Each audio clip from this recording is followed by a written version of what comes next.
Дэмбэрэл гишүүн асуу.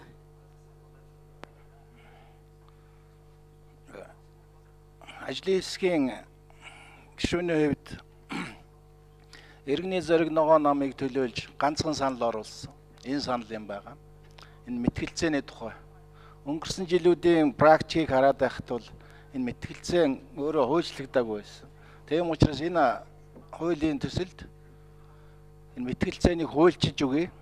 Яагаад гэвэл мэтгэлцээ бол ач холбогдол нь бол энэ бол сайн дурын ажил биш. Өнгөрсөн жилүүдийн практикаас харахад үндэсний радио телевизийн хэсэг сэтгүүлчид нийлээд тэгэд нэг тийм чанар муутай мэтгэлцээ явуулдаг амьдралаар харагдаж байсан.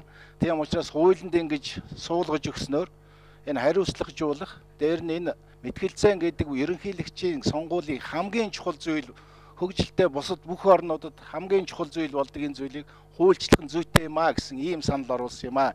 Энийг их хурлын гишүүд та бүхэн их ойлгож тэгээ ноо гэсэн нэг юм коноп байж т.